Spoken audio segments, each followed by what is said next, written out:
பேசிட்டு இந்த நாட்டில் வழியை தவிர மக்கள் தங்களுடைய பங்களிப்பை அளிக்க வேண்டும்.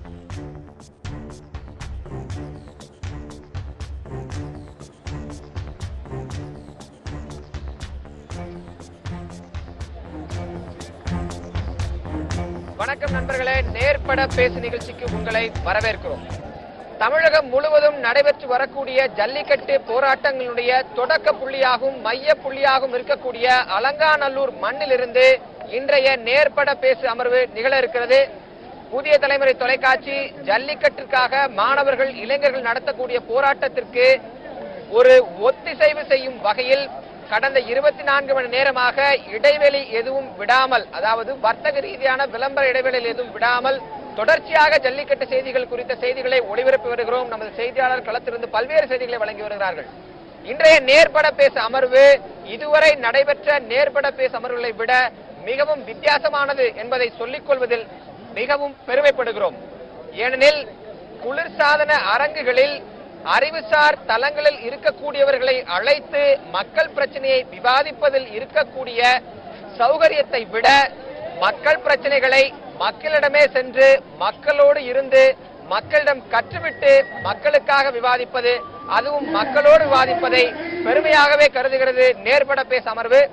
இந்த ஜல்லிக்கட்டு விவகாரத்தோடு தன்னை முழுவதுமாக இணைத்துக் கொண்ட இந்த அலங்காநல்லூர் மண்ணும் அலங்காநல்லூர் மண்ணை சேர்ந்த மக்களோடும் நாம் பேச இருக்கிறோம். அடுத்த 2 மணி நேரத்திற்கு அலங்காநல்லூர் மண்ணிலிருந்து தொடரப் போகிறது நேர்பட பேசு. இன்றைய நேர்பட பேசு விருந்தினர்களை நான் முறையே உங்களுக்கு அறிமுகம் செய்கிறேன். அந்த வகையில் அலங்காநல்லூர் மண்ணில் இந்த நடைபெற்று வரக்கூடிய போராட்டங்களில் பல்வேறு முக்கிய ஒருங்கிணைப்பு பணிகளை மேற்கொள்ளக்கூடிய இருவர் இருக்கிறார்கள். முறையே அவர் திரு பொன்குமார் நம்மோடு இருக்கிறார், அதே போன்று திரு சரவணன் நம்மோடு இருக்கிறார். வெளி மாவட்டங்களிலிருந்து பல்வேறு பட்டதாரிகள் இந்த இடத்திற்கு வந்து தங்கள் ஆதரவை 4-5 நாட்களாக இரவு பகல் பாராமல் அளித்து வருகிறார்கள். அப்படி ஒரு நபராக நம்மோடு வினோத், நம்மோடு பிரபு இருக்கிறார். அதே போன்று ரங்கராஜ் திருச்சியிலிருந்து வந்திருக்கிறார், அவரும் நம்மோடு இருக்கிறார். இந்த களத்தில் பெண்கள் மிக முக்கியமான ஒரு பங்கை வகித்து வருகிறார்கள். பெண்கள் இந்த போராட்டத்துக்கு மிக முக்கியமான ஒரு பலமாக இருக்கிறார்கள். அந்த வகையில் இந்த கூட்டங்களில் பல கட்டங்களில் ஆக்ரோஷமாக பேசக்கூடிய ரீட்டா சரவணன் நம்மோடு இருக்கிறார். அதே போன்று இந்த அலங்காநல்லூர் மண் எப்படி வீரத்திற்கு பேர் போன ஒரு மண்ணோ அப்படிப்பட்ட வீரமிகு மாணவர்களை உருவாக்கிய, இங்க இருக்கக்கூடிய மாணவர்களால் கொண்டாடப்படக்கூடிய ஒரு உடற்கல்வியில் ஆசிரியராக இருக்கக்கூடிய திரு காட்வின் நம்மோடு இந்த நேர்பட பேச அமர்வில் இணைய இருக்கிறார். இவர்கள் அனைவரோடும் நாம் அடுத்த 2 மணி நேரத்திற்கு அலங்காநல்லூர் மண்ணும் அலங்காநல்லூர் மண்ணோடு கலந்துவிட்ட இந்த ஜல்லிக்கட்டு குறித்தும் பேச இருக்கிறோம். பேசலாம். உங்களை வரவேற்று இந்த நிகழ்ச்சியை தொடங்குகிறேன். அனைவருக்கும் வணக்கம். சரவணன், நான் உங்களிடமிருந்து ஆரம்பிக்கிறேன். 4 நாட்களா நான் உங்களோட தான் இந்த பகுதியில் இருக்கேன். ஒரு வீரியமிக்க போராட்டம் அப்படின்னாலே அதுல பல்வேறு டிஸ்டர்பன்சஸ் அது மாதிரியா விஷயங்கள்லாம் வரும். ஆனா இது எதுவுமே இல்லாம இந்த போராட்டம் இவ்வளவு தூரம் போகுதுன்னா என்ன காரணம் அப்படின்னு இந்த போராட்டத்திற்கு வெளியிலிருந்து பார்க்கக்கூடியவர்கள் நிறைய கேட்கிறாங்க. உங்களுக்கு இந்த காரணம் சரியா தெரியும்னு நினைக்கிறேன். என்ன காரணம் சரவணன்? பொன்குமார் அதாவது முதல்ல வந்து உலகத்திலே இருக்கக்கூடிய ஒட்டுமொத்த தமிழ் சமுதாயத்திற்கு இந்த அலங்கை மண்ணிலிருந்து என்னுடைய வீர வணக்கத்தை முதலிலே தெரிவித்துக் கொள்கிறேன். இந்த போராட்ட களமானது உருவாக்கப்பட்ட இடம் இந்த அலங்கை மண். இங்கு விதைக்கப்பட்ட விதையானது இன்று எங்கெல்லாம் உலகத்தில் எங்கெல்லாம் தமிழர்கள் வாழ்ந்து கொண்டிருக்கிறார்களோ அங்கெல்லாம் இந்த போராட்டமானது காந்திய வழியிலே அறவழியிலே போராட்டம் சென்று கொண்டிருக்கிறது. இந்த போராட்டமானது அரசியலுக்கு அப்பாற்பட்டு ஜாதி மத பேதமற்று நடக்கக்கூடிய மாணவர்களுக்கான இளைஞர்களின் மாபெரும் எழுச்சியானது இந்த தமிழகத்திலே 5வது நாளாக புரட்சியாக வெடித்துக் கொண்டிருக்கிறது. தமிழகத்திலே இந்த இடத்துல அதை கேட்கணும்னு நினைச்சேன்னா, ஒரு சடன் பர்ஸ்ட் அப்படின்னு சொல்லுவாங்க. திடீர்னு ஏற்பட்ட ஒரு நிகழ்வுல ஒரு சம்பவத்துல நீங்க எல்லாரும் வந்து உட்கார்றீங்க. அதனுடைய காரணம் என்பது ஜல்லிக்கட்டு வேணும் அப்படின்னு இருந்தாலும் இதற்கு முன்பும் அப்படி காரணம் இருந்த போது நீங்க கூடி போராட்டம் நடத்தின முறைகள் வேறாக இருந்தது. அதிகபட்சம் ஒரு பேரணி இல்ல ஒரு நாள் கடையடைப்பு போன்ற விஷயங்களோடு முடிந்திருந்தது.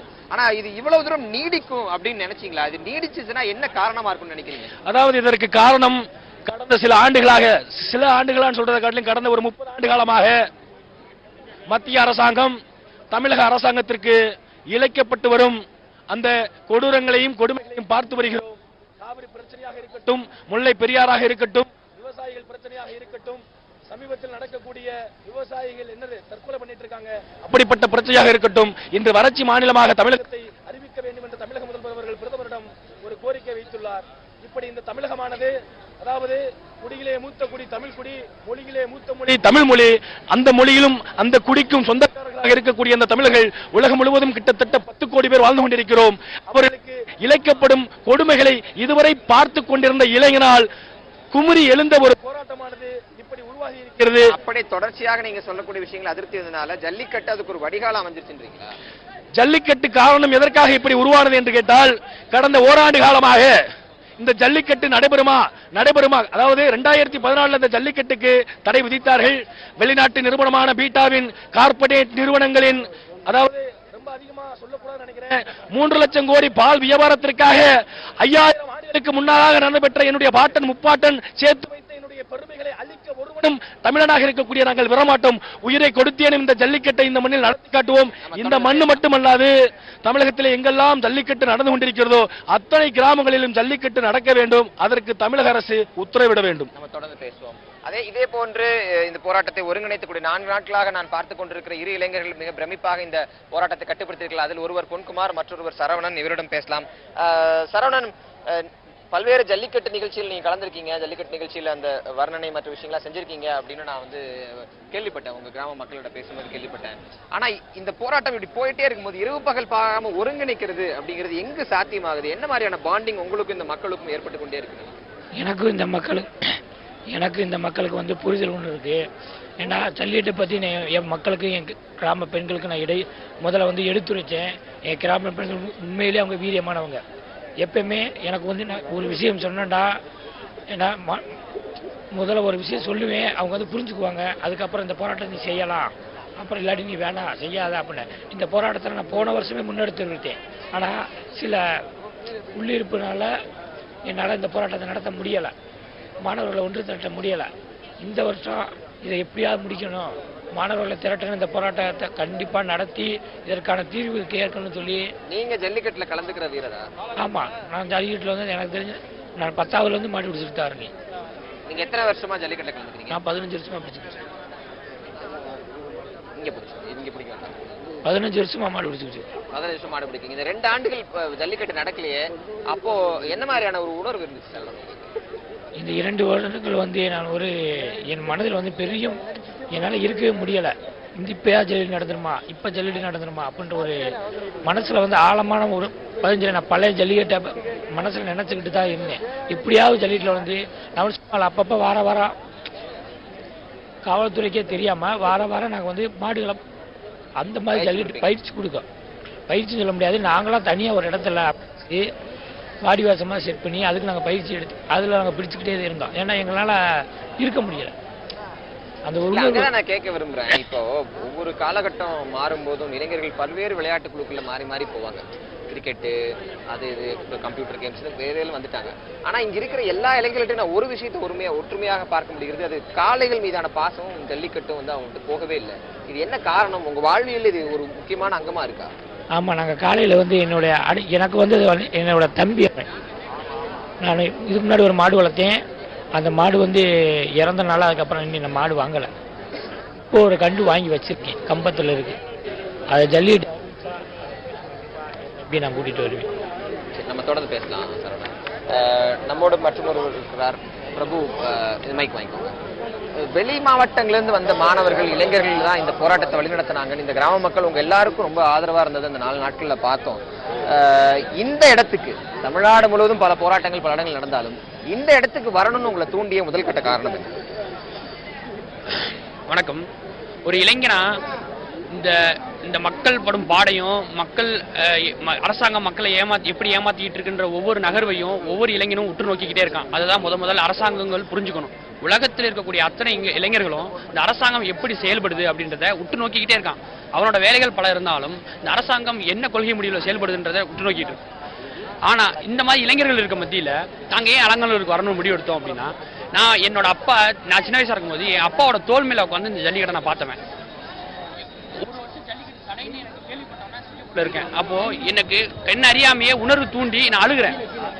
ஏன் ஜல்லிக்கட்டு தடை பண்ணாங்க, எதுக்காக பண்ணாங்கன்னு எனக்கு தெரியல. சரி, அதை பத்தி தெரிஞ்சுக்கலாம் சொல்லிட்டு ரிசர்ச் பண்றேன், என்ன எது காரணம்.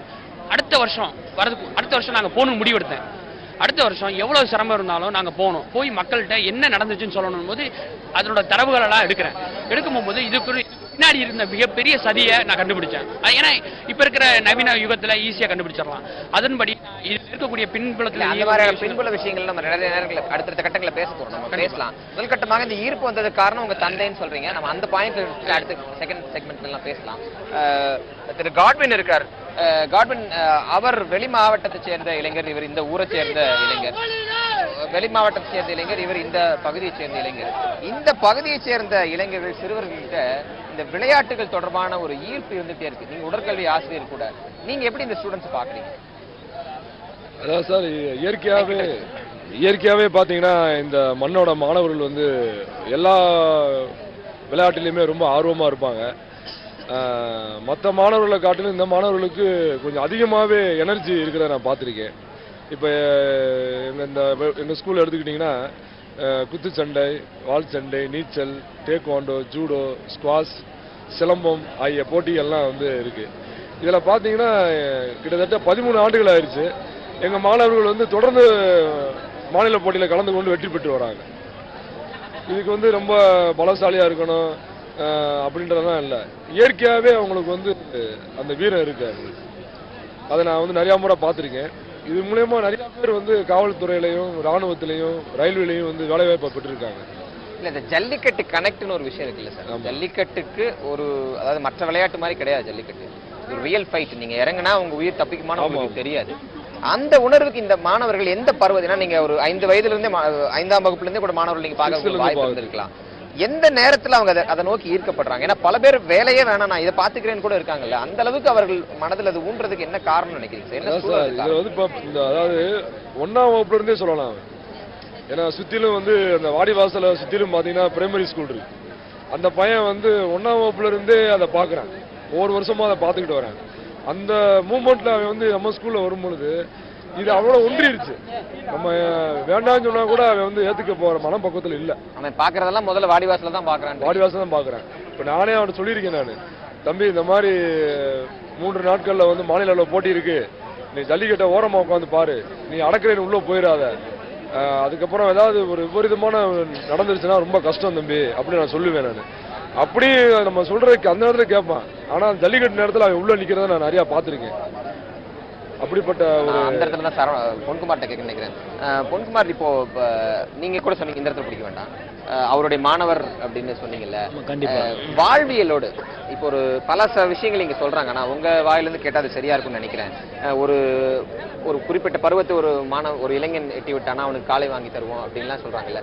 இந்த அலங்காநல்லூருக்கு பாரம்பரியமாக அப்படி போன்ற என்னென்ன விஷயங்கள்லாம் இருக்கு ஜல்லிக்கட்டு தொடர்பாக, காளைகள் தொடர்பாக? அதாவது குறிப்பா இந்த அலங்கை ஒன்றியத்துல வந்து பாத்தீங்கன்னா பல கிராமங்கள்ல காளை மாடுகள் கண்டிப்பாக ஒவ்வொரு வீட்டிலும் வளர்க்கிறார்கள். இந்த காளை மாடு டிபெண்ட் பண்ணி இருக்கக்கூடிய பசுமாடுகள், அதாவது ஏட்டு பால் தரக்கூடிய பசுமாடுகள், ஆண்களாக வைக்கக்கூடிய பாலை நாட்டு பசுமாடுகள் ஒவ்வொரு வீட்டிலும் வளர்த்து கொண்டிருக்கிறார்கள். அது தவிர கிடா வளர்க்கிறார்கள், சேவல் வளர்க்கிறார்கள், ரேக்லா ரேஸ் நடக்கக்கூடிய அந்த மாடுகள் வளர்க்கிறார்கள். ஆக தமிழர்களின் கலாச்சாரம், பண்பாடு அதோட கலந்த விஷயங்கள் தான் இந்த சுற்றி இருக்கக்கூடிய இந்த கிராமங்கள்ல வந்து கற்றுக் கொடுக்கப்படுது. இதை வந்து மாணவனுக்கு வந்து குழந்தை பிறந்தவனே அம்மான்னு எப்படி கத்துதோ, அது மாதிரி இந்த ஊர்ல பிறக்கக்கூடிய, இந்த ஒன்றியத்துல பிறக்கக்கூடிய, இந்த பாரம்பரியத்துல பிறக்கக்கூடிய அனைத்து குழந்தைகளும் பிறந்தவனையுமே அம்மா 6 மாசம் தாய்ப்பால் குடிக்கிறது, ஆயுள் பூரா நாட்டு பசுமாடு தான் குடிச்சாகணும். ஆக அந்த பால் பசுமாடுகளை பார்க்கிறார்கள். அதாவது பள்ளிக்கூடத்துக்கு போயிட்டு வந்தவனமே அந்த மாடுகளுக்கு இறை வைப்பது, கெடாவை கூட்டு அந்த பக்கத்துல நடக்க வருது. அதாவது வாக்கிங் வந்து நாயை கூட்டு போறாங்க. இங்க பூரா நாயை கூட்டு போற இடத்துல வந்து எங்க ஊர் மக்கள் வந்து என்ன பண்றாங்க அப்படின்னா, காளையை வாக்கிங் கூட்டு போறாங்க, கெடாவை வாக்கிங் கூட்டு போறாங்க. அதாவது ஓடுறதுக்கு பயிற்சி கொடுக்குறாங்க. ரேக்லா ரேஸ்ல ஓடக்கூடிய மாடுகளுக்கு ஓடுறதுக்கு பயிற்சி கொடுத்துட்டு இருக்காங்க. சோ அவங்க தனியா ஜிம்முக்கெல்லாம் போக வேணாம், இந்த வேலையை செய்யும் போதே அவங்களுடைய உடலானது வலுப்பெற்று அதற்காக மாறிவிடுகிறது. இதற்கென்று தனிப்பட்ட பயிற்சி யாரும் எடுத்துக்கொள்வது கிடையாது. மாடுபிடி வீரர்கள் அனைவரும் கபடி போட்டிகளை சிறந்து விளங்குவார்கள். இது வந்து ஒரு பொதுவான கருத்து. மாடுபிடிக்கிற வீரர்கள் பூராமே கபடி போட்டியில சிறந்து விளங்குவார்கள்.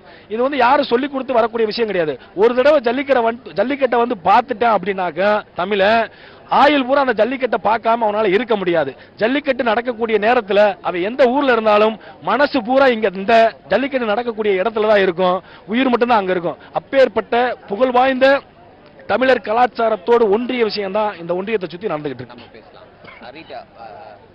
பொதுவாக பெண்கள், அதுவும் உங்க வயதொட்டு இருக்கிற பெண்கள் இல்ல அதுக்கு முந்தைய தலைமுறையில அதுக்கு அடுத்த தலைமுறையை கூட குழந்தைகளை ஆபத்தான விளையாட்டுகளை நோக்கி போக வேண்டாம் அப்படின்னு சொல்றத கேள்விப்பட்டிருக்கோம். அலங்காநல்லூருக்கு வெளியே வேற இடங்கள் இல்லை. எனக்கு இது ரொம்ப முதல் இதுதான். ஆனா இங்க கட்டாயமா காளமாடு வளர்க்கணும், காளமாடை போய் மேய்ச்சிட்டு வா அப்படிங்கிறது, கட்டாயம் ஜல்லிக்கட்டுக்கு போயிருக்கியாங்கிறதும், ஜல்லிக்கட்டுல இந்த வருஷம் என்ன வாங்கினேன்னு ஒரு தாய் மகனை பார்த்து கேட்கிற பல சம்பவங்கள் நான் இங்க பாக்குறேன். என்ன காரணம்? அதாவது சார், இது ஃபர்ஸ்ட் எல்லாத்துக்கும் வணக்கம். எல்லாருக்கும் வணக்கம்.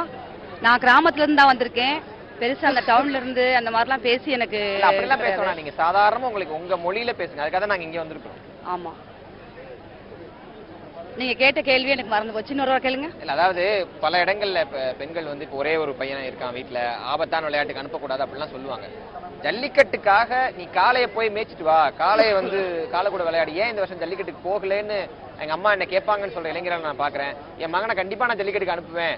இதுல தாய்மார்கள் ஒன்றும் இதாகலாம் சொல்றாங்க, நான் வாக்கரிசி போட்டெல்லாம் அனுப்புவேன், வெற்றியோட வாடான்லாம். அப்படி இந்த பகுதியை சேர்ந்த தாய்மார்கள் இருப்பதுக்கு என்ன காரணம்? அது வேற ஒண்ணுமே இல்ல சார். ரொம்ப நீங்க கேக்குற கேள்விக்கு ரொம்ப சிம்பிளான விஷயம் என்னன்னா, அலங்காநல்லூர் சார். நாங்க பிறந்ததுல இருந்தே அலங்காநல்லூர்னா ஜல்லிக்கட்டுன்னு தான் எங்களோட அடையாளமாவே அது இருக்கு. அந்த ஒரு விஷயம் தான் குழந்தையில இருந்து எல்லாருமே ஜல்லிக்கட்டுனா ஜல்லிக்கட்டு அது எங்களுக்கு பழகி போச்சு சார்.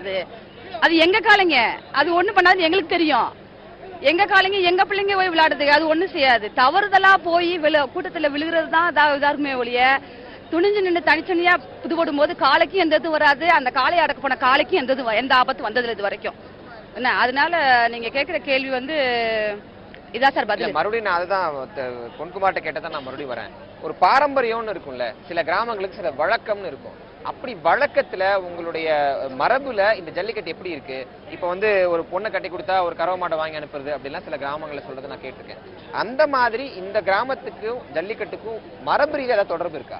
கண்டிப்பா சார் இருக்கு. மரபு ரீதியாவே தொடர்பு இருக்கு சார். இந்த பக்கம் காளை மாடுகள் அதிகம் சார். எங்க இதுல ஏர் உழுவாங்க. நான் சின்ன பிள்ளையா இருக்கும் போதெல்லாம் ஏர் இருந்துச்சு. சாணம் தான் போடுவாங்க, உரமா போடுவாங்க வயக்காட்டுக்கு. ஆனா இப்ப சின்ன பிள்ளையா இருக்கும்போது எங்க அப்பா கூட சேர்ந்து நாங்க இந்த எருக்களை அறுப்போம். எருக்களை அறுத்து அந்த எருக்கலையை அந்த வயக்காட்டு வயல்கள்ல அதை உரமா போட்டு இந்த மாடுகளை வச்சு மிதிக்க விடுவோம். கூட நாங்களும் சேர்ந்து மிதிச்சிருக்கோம். அதெல்லாம் நடந்துச்சு.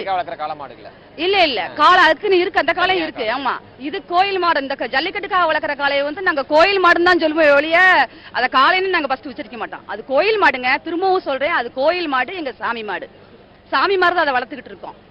அந்த மாதிரி இருக்க காளைகள் இப்ப இடையில நீங்க கேட்டனால சொல்றேன், இடையில பீட்டான்ற அமைப்பு இந்த காளை இனத்தையே அழிக்கணும்ன்ற ஒரு இதுக்கு வர்றாங்க. எங்களுக்கு ஆரம்பத்துல இது புரியல. இப்ப அதை புரிய வச்சதே மாணவர் சமுதாயம் எங்களுக்கு புரிய வச்சிருக்கு. அதை நான் மறக்கவே மாட்டேன். எங்களுக்கு அவ்வளவுதான் தெரியல. இப்பதான் மாணவர் சமுதாயம் தலையெடுத்து இவங்க இது பண்ணும் போதுதான் அது இந்த அளவுக்கு அந்த விஷயத்துல இந்த அளவுக்கு வீரியம் ஜாஸ்தியா இருக்கு அப்படின்னு தெரிஞ்சு அவங்களுக்காக போறாக்க நாங்களே எல்லாம் வெளியே வந்துட்டோம். இந்த காளையனத்தை ஃபுல்லா அழிச்சுட்டாக்க நம்ம மரபையே அழிச்சிடுறாங்க. நம்ம வாழ்வியலோட தொடர்பு இருக்கிற விஷயத்துக்கான போராட்டம்னு எடுத்து. ஆமா, கண்டிப்பா கண்டிப்பா. தங்கராஜ், நீங்க திருச்சியில கேட்டரிங் முடிச்சிருக்க ஒரு நிலையில, நீங்க அடுத்த கட்ட படிப்புக்காக எல்லாம் போயிட்டு இருக்க ஒரு நிலையில, அதையெல்லாம் விட்டுட்டு 5 நாள் இங்க ஏன் உட்காந்துருக்கீங்க? நான் ஒரு தமிழன் சார். நான் இங்க ஒரு வெக்கமான விஷயம். அதாவது நான் வீட்டுல இருந்தேன். என்னால ஒரு குறிப்பிட்ட நேரத்துக்கு மேல இருக்க முடியல. எங்க அண்ணன் சொல்றேன், பாலாஜி நான் அது மாதிரி போறேன் அப்படி. எங்க அண்ணன் பேர் பாலாஜி. அவன் சொல்றான், இல்ல இப்ப போத காலைல போங்கிறான். எங்க அண்ணன் மார்க்கெட் வேலை 2 நான் கிளம்பி போறேன் அப்படின்னு சொல்லிட்டு 2 மணிக்கு கிளம்பி நான் வந்துட்டேன். 2 மணிக்கு கிளம்பி இங்க வரப்போ பஸ் இல்ல, ஆட்டோல நின்று வரேன். அதாவது என்னோட மரம், அதாவது எங்க பாட்டை பூட்டெல்லாம் சேமிச்ச என்னோட கலாச்சாரத்தை அழிக்க பாக்குறாங்க. வேற எதுவும் இல்ல. இது முக்கியமா இல்ல. நான் ஒரு தமிழன். நான் ஒரு கலாச்சாரத்தை பாதுகாக்கணும்னு நீங்க வந்திருக்கேன். மற்றபடி முகிலன் பார்க்காத போராட்ட களங்கள் தமிழ்நாட்டுல இல்லைன்னா நான் சொல்லணும். செய்தியாளனாக நான் உங்களை பார்த்துட்டு இருக்கேன். போராட்டங்கள்ல எல்லா இடங்கள்லயும் முதல்ல நிக்கிற முகிலன் இந்த இடத்துலயும் தன்னை கொண்டு இணைச்சிருக்கிறாருன்னா அதுக்கு என்ன காரணம் இருக்கும்? இதை ஒரு ஐசோலேட்டடான போராட்டம்னு பார்க்க முடியுமா? இது தனித்துவமான ஒரு போராட்டம் பார்க்க முடியுமா? இல்ல இந்த போராட்டத்தின் வித்துக்களுக்கும் இந்த போராட்டத்தின் நீட்சிக்கும் எல்லா இடங்களையும் தொடர்பு இருக்குன்னு பார்க்கலாம். தமிழகம் தொடர்ந்து பல ஆண்டு காலமாக பல்வேறு விதமான நாசகார திட்டங்கள் மூலம் தொடர்ந்து வஞ்சிக்கப்பட்டுக்கிட்டு இருக்குது. அது அணு உலையா இருக்கலாம், நியூட்ரினோவா இருக்கலாம், மீத்தேனா இருக்கலாம், கெயிலா இருக்கலாம். இங்க இந்திய அரசு கொண்டு வரக்கூடிய திட்டங்கள் எல்லாமே தமிழகத்தினுடைய வாழ்வாதாரத்தையும் மரபையும் தொன்மையும் வேளாண்மையும் எல்லாத்தையும் அளிக்கிறதா தான் இருக்கு. ஏற்கனவே வந்த பசுமை புரட்சி தமிழகத்தினுடைய தற்சார்பை முழுக்க அழிச்சு வேளாண்மையில முழுக்க மன்னிக்கணும், ரொம்ப பல விஷயங்களுக்கு போக வேண்டாம். இப்ப கரண்டான விஷயம் அப்படி அழிச்ச நிலை இருக்குது. அந்த நிலையில இங்க வந்து காளை மாட்டை வந்து காட்சிப்படுத்தப்பட்ட விலங்குகள் பட்டியலுக்கு கொண்டு போய் இங்க வந்து அதை வந்து எந்த வகையிலும் இங்கமான ஜல்லிக்கட்டு போன்ற இதை வந்து வீர விளையாட்டுகளை நடத்தக்கூடாது என்று சொல்ல வந்தது என்பது, நீங்க மாடுன்னு சொல்லியிருந்தா கூட பரவாயில்ல, பசுமாட்டு கிடையாது, காளை மாடுன்னு தான் வச்சிருக்கீங்க. சிங்கத்தை சொல்லும் போது என்ன, ஆண் சிங்கம் பெண் சிங்கம்னு சொல்றது இல்ல. அப்போ காளை மாடு என்று இந்திய அரசாங்கம் சொல்லுவது, அதற்கான பட்டியலில் இதை கொண்டு வந்தது என்பது தமிழ்நாட்டினுடைய தற்சார்பை, மரபை, பண்பாட்டை அழிக்கின்ற ஒரு விஷயமாக கருதுறோம். இது அனைத்தோடும் இணைந்த விஷயமா இருக்கு. இன்னைக்கு வந்து எல்லா பகுதியிலும் உட்கார்ந்து இருக்காங்கன்னா, நேற்று வார்தா புயல் வந்தது, சென்னையில இருந்த மரங்கள் பூரா உளுந்து போச்சு, பெரும்பாலான மரங்கள். காரணம் இந்த மண்ணின் மரங்கள் கிடையாது, எங்கேயோ இருந்து அயல் தாவரங்களை கொண்டு வந்து மண்ணில் வைக்கிறோம். இப்படி ஒவ்வொன்றையும் அயல் தேசத்தினுடைய நலனுக்காக, அயல் நாட்டினுடைய நிறுவனங்களுடைய வளர்ச்சிக்காக நம்முடைய காளை இனத்தை அழிப்பதாக நாங்கள் கருதுகிறோம். அதனால இந்த போராட்டத்தை பொறுத்தவரை நாங்கள் அலங்காநல்லூர் போராட்டம் அல்ல, கடந்த மாதமே திருப்பூரிலிருந்து ஒரு பெரிய அணியை சென்னைக்கு அனுப்பிச்சு வச்சோம். ஏன்னா இதற்கான ஸ்பிரிட் உருவாக்கணுங்கிறதுக்காக டெல்லி போய் ஒரு உண்ணாவிரதம் இருந்தாங்க. 2ஆம் தேதியிலிருந்து 6ஆம் தேதி வரைக்கும் திருப்பூரை சேர்ந்த நம்முடைய தோழர்கள் போய் உண்ணாவிரதம் இருந்தாங்க. பல்வேறு மாடுபிடி வீரர்கள் நம்மோடு இருக்கிறார்கள், அவர்களிடம் பேசலாம். அவர்கள் ரியல் ஹீரோஸ், இந்த மண்ணினுடைய நிஜ கதாநாயகர்கள் இவர்கள். மாடு வளர்ப்பவர்கள் எப்படி கதாநாயகர்களோ அப்படி மாடு பிடிப்பவர்களும் கதாநாயகர்கள். அப்படி மாடு பிடித்து உடலெல்லாம் காயமா இருக்கக்கூடிய முத்துமாரி நம்மோடு இருக்கிறார். முத்துமாரி, இதை பிடிச்சுக்குங்க. எத்தனை வருஷமா மாடு பிடிக்கிறீங்க? ஏன் மாடு, மற்ற எத்தனையோ விஷயங்கள் இருக்கும்போது மாடு பிடிக்க உங்களுக்கு ஏன் ஆர்வம் வந்தது முத்துமாரி? நான் சின்ன பிள்ளைல இருந்து அது ரத்தத்தோட ரத்தமா கலந்ததுங்க சார். அதனால எங்க அப்பா எங்க வழக்கம் போலே சின்ன குழந்தையிலேருந்தே ஜல்லிக்கட்டு மாடு பிடிச்சி தான் வளர்க்கணும் அப்படின்னு சொல்லியிருக்காங்க. அதை மீறி நான் நின்று எங்க அப்பா என்னை கொண்டே விடுவாங்க சின்ன வயசுலயே. அதுவாசி பரம்பரையா நாங்க மாடு பிடிச்சி வந்திருக்கோம். எவ்வளவுதான் காயப்படல திருப்பி மாடு பிடிக்கணுன்ற எண்ணத்துல தான் நாங்க வாழ்ந்து கொண்டு இருக்கிறோம். எங்க கலாச்சாரத்தை மாத்திரம் அழிச்சிடாதீங்க. எங்களுக்கு வருஷமா நீங்க மாடு பிடிக்கிறீங்க? நான் ஒரு 15-20 வயசுல இருந்து நல்லா 40 வயசு எனக்கு, அது வரைக்கும் மாடு பிடிச்சிருக்கேன். அப்படி மாடு பாஞ்சு இவ்வளவு காயம் இருக்கு, இருந்தாலும் இவ்வளவு காயம் இருக்கு, காயம் இருந்தாலுமே வந்து மாடு பிடிக்க தான் செய்வேன். இப்ப எனக்கு வயசு 40-45 நடக்குது, இருந்தாலும் திருப்பி மாடு பிடிக்கணும்னு தான் எனக்கு ஆசை வருது. என் வயசு சின்ன பையனா இருக்கான், அவனையுமே மாடு பிடிக்கணும்னு தான் வளர்த்துக்கிட்டே வர்றேன். எனக்கு ரொம்ப எனக்கு புரியவே இல்லை ஒரு விஷயம். இந்த விளையாட்டு பிடிக்கும் சில காரணங்கள்லாம் இருக்கும்.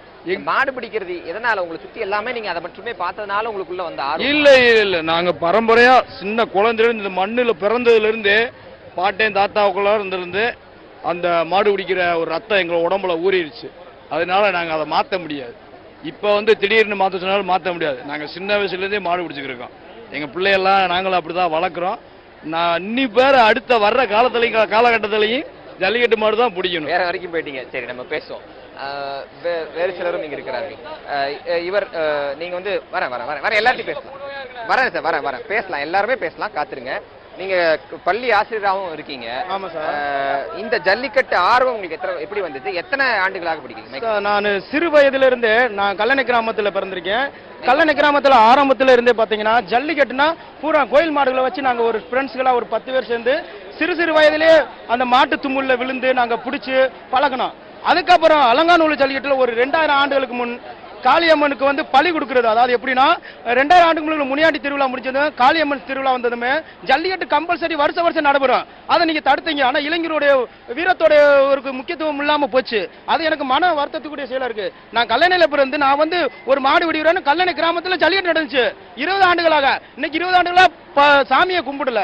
அதுக்கப்புறம் அந்த உங்களுக்கு கேட்கிறேன், யாராவது ஒரு தெரியாத ஒரு நபர்கிட்ட அறிமுகமாகணும் அப்படின்னா நான் ஆசிரியர் அப்படின்னு சொல்லி அறிமுகப்படுத்த, நான் ஒரு ஆசிரியரை வந்து பெருமிதமா சொல்லுவேன். ஏன்னா எனக்கு ஆசிரியர் என்ற ஒரு புனித தொழில் அது வந்து. ஆனா மாடு விட அதை காட்டி 2ஆவதா நான் நினைக்கிறேன். உண்மைக்கு நான் ஒரு மண்ணில, அந்த அலங்காநல்லூர் மண்ணில ஒரு வீரனா இருந்து ஒரு மாடுபிடி வீரனாகவும் நான் செயல்பட்டு வந்துக்கிறேன். அது வந்து என்னுடைய தமிழை விட மாடுபிடி வீரன் உங்களை நீங்க அடையாளப்படுத்திக்கிறது நான் அடையாளப்படுத்திக்கிற விரும்பல. எனக்கு அந்த தற்பெருமை கிடையாது. நானும் என்னுடைய மாணவர்கள் சரி, இன்னமும் பள்ளி மாணவர்கள் போராட்டத்தை கலங்கினாங்க. நான் சொன்னேன், மாடுபிடி வீரன் வந்து நம்ம வந்து அதை வெளிப்படுத்தக்கூடாது. ஏன்னா மாடுபிடி வீரன் தன்னுடைய வீரத்தை வந்து அந்த களத்துல காட்டுற வந்து உண்மையான வீரன். நம்ம சும்மா சொல்லலாம் நான் மாடுபிடி வீரன், நான் இதா இருக்கேன்னு. நான் எங்க கல்லணையில ஃபர்ஸ்ட் மாடுபிடி பிடிச்சது வந்து ஃபர்ஸ்ட் நான் வந்து ஒரு சைக்கிள் வாங்கினேன். அதாவது கல்லணை கிராமத்துல ஜல்லிக்கட்டு நடக்கையில ஒரு மாடை, அதாவது பிடிக்காத மாடு திருச்சி மாடுன்னு சொன்னாங்க. அது எனக்கு பயமா இருந்துச்சு. உள்ள போது களத்துல இறங்கல, ஃபர்ஸ்ட் எனக்கு வந்து இது எனக்கு இறங்கி போயில என் நண்பர்களை ஊக்கப்படுத்தினாங்க. நண்பர்களோ ஊக்கப்படுத்தல எனக்கிட்டே எப்படி தும்மில் எப்படி பிடிக்கிறது, திமில்ல எப்படி நம்ம விழுகிறது, அந்த காலை எப்படி நம்ம கட்டுறது, அந்த காலை முன்னிட்டாங்களை அப்படியே ரவுண்ட் போட்டு நம்ம கட்டிக்கிறது. அப்ப கட்டினாதான் அந்த மாடு என்ன செய்ய முடியாது, வேகமா ஓட முடியாது. அப்ப அந்த காலை கட்டி திமில்ல விழுந்து அடைஞ்சா அந்த கோட்டு வரைக்கும் தான் அதோட எல்லை. அந்த கோட்டை தாண்டிட்டா அப்படி விளையாடுற விஷயங்கள் நம்ம பேசலாம் அடுத்து. நான் வரேங்க எல்லாருக்குமே பேசுறேன். நீங்க எத்தனை வருஷமா மாடு பிடிக்கிறீங்க? எதனால இந்த மாடுபிடி ஆசை உங்களுக்கு வந்து எந்த வயசுல? நான் சிறு வயதுலேருந்து எங்கள் ஊரில் வந்து சும்மா நார்மலாக வந்து மாடு இந்த உழவு மாடை விட்டுக்கிட்டு பழகிருக்கையில் அந்தலேருந்து ஆர்வத்தில் வந்து இப்போ ஓப்பன் ஜல்லிக்கட்டுலையும் இறங்கியிருக்கோம். அப்புறம் வந்து கவர்மெண்ட் வச்சு இந்த பேரிக்காடு போட்டு அந்த மாதிரி இறங்கியிருக்கோம். அந்த மாதிரி இறங்கி நல்லா உள்ளே வந்து விளாண்டுருக்கோம். மாடோட வந்து எங்களோட வீரத்தை வந்து பெண்களுக்கு எப்படி நகைகள் வந்து ஆபரணங்கள் வந்து ஒரு அழகோ அது வந்து எங்களுடைய ஜல்லிக்கட்டு வந்து எங்களோட அழகு, எங்களோட வீரம் அது வந்து எங்களை தடை பண்ணது ரொம்ப எங்கள் மன வருத்தத்தை உண்டாக்கிருச்சு. ரொம்ப அதனால வந்து ரொம்ப 3 வருஷமா மாடு பிடிக்காம இருக்கீங்கல்ல, ஆமா, என்ன மாதிரியான ஒரு மன உணர்வு? ரொம்ப வேதனைப்படுறோம் அதை நினைச்சு. இந்த நாட்டில் பிறந்து ரொம்ப வேஸ்ட்ன்னு நினைக்கிறாங்க. இந்த தமிழ்நாட்டில் பிறந்து இந்த அளவுக்கு நம்மளை ரொம்ப ரொம்ப அசிங்கப்படுத்தினாங்க எல்லாம் சேர்ந்து. ஒரு ஜல்லிக்கட்டு எங்களுடைய பாரம்பரியத்தை கெடுத்து எங்களை கொண்டு இப்படி உட்கார வச்சுட்டாங்க. சொல்லக்கூடிய விஷயங்கள் உங்க உணர்வை என்னால புரிஞ்சுக்க முடியுது. பட் அப்படி ஒரு உணர்வுக்கு நீங்க போக வேண்டாங்கிறது ஒரு சக குடிமகனாக என்னுடைய வேண்டுகோள். அப்படி ஒரு விஷயம் வேண்டாம். நீங்க மைக்க வச்சுங்க, நான் வரேன். ஜல்லிக்கட்டு அப்படிங்கிறதுல எத்தனை வகைகள் இருக்கு? ஒரு அனுபவஸ்தரா நீங்க விஷயங்கள் சார். நான் சின்ன பிள்ளையில வந்து 12 வயசுல இருந்து மாடு பிடிச்சிருக்கேன். ஜல்லிக்கட்டு வந்து 3 வகையான ஜல்லிக்கட்டு இருக்கு சார். வாடி அப்படிங்கிறது வந்து ஒரு வட்டத்துக்குள்ள வந்து 9 பேர் இறங்கி அரை மணி நேரத்துக்குள்ள மாட்டை பிடிக்கிறது வந்து வாடி வடக்கயிறு மஞ்சட்டுன்னு பேரு சார், வட மஞ்சட்டுன்னு பேரு சார். வெளிக்காடு மஞ்சள் அப்படிங்கிறது வந்து ஒரு 10 கிலோமீட்டர் மைதான அளவில் ஒரு பெரிய திடலில் வந்து ஒரு காடுகள் கம்மாய்கள் இந்த மாதிரி இடத்துல வரது வந்து வெளிக்காடுன்னு பேர் சார். நாங்கள் வெளிக்காட்டில் பிடிக்கிற மாடு பிடிக்கிறோம் சார். எங்கள் பிடிக்காட்டில் மேலே ஒரு கிலோவில் விட்டோங்க வேந்தப்பட்டி வேலு சார், ராஜ்குமார், விஜயன் நிறைய பேர் மாடுபிடி வீரர்கள் இருக்கு சார். இப்போ வந்து வாடி அப்படிங்கிறது வந்து அலங்காநல்லூர் தான் சார். மெயின் வந்து வாடினாலுமே அலங்காநல்லூர், பாலமேடு, அவனியாபுரம் மற்றும் வேந்தன்பட்டி அந்த மாதிரி கிராமங்கள் இருக்கு சார். நான் வந்து வெளிக்காட்டு மஞ்சள் மாடு பிடிக்கிறோம் சார். நாங்கள் வந்து எப்படின்னா பொட்டல்ல பறந்த வழி பொட்டல்ல நிற்கும் சார். ஒளிஞ்சிருந்தா பிடிக்க மாட்டோம். எதுக்கு வர மாட்டை பாஞ்சுக்கிட்டு இருக்க மாட்டை யார் வேணாலும் பிடிக்கலாம். ஒரு கண்ட்ரோல் தான் இல்லை. வாடியிலே நாங்கள் வந்து மாடு பிடிக்கலாம். பல வகையான வழிமுறைகள் இருக்கு. நம்ம தொடர்ந்து பேசுவோம். இப்படி பல்வேறு மாடுபிடி வீரர்கள் இந்த பகுதியில் வேற யாராவது இருக்கீங்களா? மாடுபிடிக்கு வீரர்கள் யாராவது இருக்கீங்களா? நீங்க எத்தனை வருஷமா? நீங்க மாடுபிடி வீரர் தானே, ஏற்கனவே பேசுறேன். நீங்க எத்தனை வருஷமா? ஒரு 10 வருஷமா மாடு பிடிச்சிக்கிட்டு இருக்கீங்க சார். ஒரு 4 வருஷத்துக்கு முன்னாடி பாலமேட்டில் வந்து எனக்கு வந்து காயப்பட்டு நான் மறுபடியும் ஆம்புலன்ஸில் ஏற்றி போய் ஆஸ்பத்திரியில் இது பண்ணாங்க. அன்னைக்கு நைட்டு மட்டும் நான் அந்த டேப்லெட் எடுத்துட்டு மறாவது நான் காலையில் அலங்காநல்லூரில் வந்து இறங்கணும். இதே வாடிவாசலில் வந்து இறங்கணும். எங்களை பொறுத்தளவுக்கு எங்கள் உயிர் போனாலும் பரவாயில்ல, காளையை வந்து அவ்வளவு தூரம் நாங்கள் செம்மையாக வளர்த்துக்கிட்டு இருக்கோம். இதை இறுதி வீட்டில் ஒரு பிள்ளையாத்தையும் வளர்த்துக்கிட்டு இருக்கோம், இன்னும் வளர்ந்துக்கிட்டு இருக்கு. ஆனால் இதை வந்து திடீர்னு தடை பண்ணது ரொம்ப மனதளவில் ஒரு பாதிக்கக்கூடிய செய்தி தான் சார். இதே அவங்களுடைய கலாச்சாரத்தில் மாடுபிடி வீரர்கள்ட்ட நான் ஒரு ஆச்சரியமா ரொம்ப வருஷமா இந்த காலத்துக்கு வர நான் கேட்க வேண்டிய கேள்வி என்னன்னா, பரிசுகள் அப்படிங்கிறது அதிகபட்சமா ஒரு பீரோ இருக்கு, பாத்திரங்கள் இருக்கு, சைக்கிள் இருக்கு. ஆனா இதை வந்து இத்தனை வருஷம் சில வீடுகளுக்குள்ள போய் பார்க்கும்போது இது எங்க ஐயா வாங்கின பீரோ, இது எங்க அண்ணன் வாங்கின பீரோ, இது சைக்கிள் இவ்வளவு பெருமையா நினைக்கிறீங்க. மதிப்புன்னு பார்த்தா அதுக்கு அவ்வளவு பெரிய மதிப்பு களத்துல இருக்கா? நீங்க எடுக்கிற ரிஸ்க்குன்னு கிடையாது. ஆனா அதை கொண்டாடக்கூடிய மனநிலை உங்களுக்கு எங்க இருந்து வருது? எங்களுக்கு வந்து பிரேஸோ பணமோ எங்களுக்கு வந்து பேர் இது கிடையாது சார். எங்களுக்கு தேவை காளையோட நாங்க இருவரும் இணைந்து அந்த இடத்துல விளையாடுறது தான் எங்களுக்கு ஒரு மன சந்தோஷம். தமிழர்களுக்கு ஒட்டுமொத்த பாரம்பரியத்தை காப்பாற்றி கொடுக்குறோம். இதே பக்கத்து ஊர்ல மந்தி சேர்வை பயங்கரமான ஒரு பிடிவார். அவருக்கு இன்னமும் வச்சிருக்க பிரேஸ் தான். அவர் இப்ப இல்ல, ஆனா அவர் இன்னும் வச்சிருக்க பிரேஸ் பேர் சொல்லுது. எங்களுக்கு வந்து காலங்காலத்துக்கு அந்த பேர் சொல்லணும். அதுக்காகத்தான் நாங்க இந்த விளையாட்டுல முழுசா ஈடுபட்டிருக்கோம். இப்ப நீங்க ரொம்ப வருஷமா மாடு பிடிச்சிட்டு இருக்கீங்க இல்லையா? இதுல இப்ப வாங்குற பிரைசஸ் இருக்குல்ல, பரிசுகள் கொடுக்குறாங்கல்ல, அது எவ்வளவு தூரம் ஞாபகார்த்தமான ஒரு விஷயமா இருக்கு? அதுக்கு வந்து பெரிய மதிப்புகள் இருக்கிற மாதிரி வெளியே இருந்து இருக்கிறவங்க சொல்றது இல்ல. ஆனா நீங்க அது ரொம்ப உயர்வா பாக்குறீங்க, அது ஒரு அடையாள சின்னமா வச்சிருக்கீங்களே. எப்படி அந்த மாதிரி எத்தனை விஷயங்கள் உங்கள்கிட்ட இருக்கு? எங்களுக்கு டிவி, சைக்கிள் எல்லா பரிசும் வாங்கி நாங்க நினைவேறுத்தமா வச்சுக்கிடுவோம் சார். ஆனா இருந்தாலும் ஜல்லிக்கட்டுல வந்து மாடு வந்து எங்களுக்கு பிள்ளை போல, தெய்வம் போல நாங்கள் அதை வணங்குறோம். மாடோடைய நாங்கள் விளையாடுறது, மாடு எங்களோட விளையாடுறது வந்து ஒரு ஆரோக்கியமான ஒரு நல்ல விளையாட்டு. எங்களுக்கு இல்லைன்னா சோம்பேறித்தனமாக தான் இருக்க முடியும். ஒரு ஆரோக்கியமான விளையாட்டாக இருக்கும். அதனால நாங்கள் அந்த பரிசை பத்திரமா வச்சுக்கிறோம். மாட்டுகிட்டே நாங்கள் காட்டுவோம், மாட்டுக்கிட்டே அந்த பரிசை காட்டுவோம். மக்களுக்கு பருந்தாடி வர்றவங்களாம் போகிறவங்களாம் பார்ப்பாங்க. ஆனால் எங்களுக்கு மாட்டுக்குள்ள ஒரு நட்பு யாருக்குமே பீட்டாவுக்கு கூட தெரியாது. அவருக்கு என்ன தெரிய போகுது பீட்டாவுக்கு? ஒரு ஏழை மண்ணு கூட தெரியும். நம்ம தொடர்ந்து பேசுவோம். இப்படி இந்த மண்ணில் இருக்கக்கூடிய பலருக்கும் இது ஒரு வீரத்தின் அடையாளமாக அவர்கள் அதை தொடர்ச்சியாக சொல்லி வருகிறார்கள். நான் தொடர்ச்சியாக மீண்டும் இங்கு வந்திருக்கக்கூடியவர்களிடம் பேசி நான் வரேன் அடுத்த இடத்துல பேசுவோம். நான் உங்கள்ட்ட இருந்து தொடங்குறேன். ரீட்டா, நீங்க மைக் வச்சுக்கோங்க. இந்த பரிசுகள் இருக்குல்ல, இந்த பரிசுகள் கொடுக்கறது அப்படிங்கிற அந்த ஒரு விஷயம் இருக்குல்ல, அதை வந்து வீட்டில் வந்து ஆண்கள் ரொம்ப பெருமையா கொண்டு வந்து வைக்கிறாங்க. அதை பெண்கள் எப்படி ரிசீவ் பண்றீங்க? அதாவது சார், இங்க இருக்க பெண்கள்லாம் வந்து மாடு பிடிச்சு கொண்டு வர பரிசுகளை கொண்டு வர்றாங்கன்னா அந்த பரிசு பொருட்களை பெருசா நினைக்க மாட்டோம் சார். அவங்க ஜெயிச்சுட்டு வந்திருக்காங்க பாத்தீங்களா, அததான் சார் பெருமையா நினைப்போம். அந்த பரிசு பொருட்கள் எங்களுக்கு நோக்கம் இல்ல. அவங்க கொண்டு வந்து வீரமா கொண்டாங்க, வீரமா உள்ள இறங்கி பிடிச்சிட்டு வந்திருக்கோம் பாருங்க, எந்த காயம்ல வந்து பரிசு வாங்கிட்டு வந்திருக்கோம் பாருங்க, கொண்டாந்து கொடுக்குறாங்க பாத்தீங்களா, அதுதான் சார் பெருமை. அந்த பரிசு பொருட்கள் இல்லை எங்களுக்கு. இப்போ இந்த நீங்க வச்சுக்கோங்க சார், இந்த ஜல்லிக்கட்டு விளையாட்டு இருக்குல்ல, கொஞ்சம் வெயிட் பண்ணுங்க, கொஞ்சம் வெயிட் பண்ணுங்க, லைவ்ல போயிட்டு இருக்கு, நின்னுக்கோங்க சார். ஜல்லிக்கட்டு விளையாட்டு அப்படின்ற ஒரு விஷயம் இருக்கு இல்லையா, அது வந்து மற்ற விஷயங்களை அவங்களோட உடல் ரீதியான பலம் மற்ற விஷயங்களை கொண்டு செல்றதுக்கு எவ்வளவு தூரம் உதவுதுன்னு நினைக்கிறீங்க?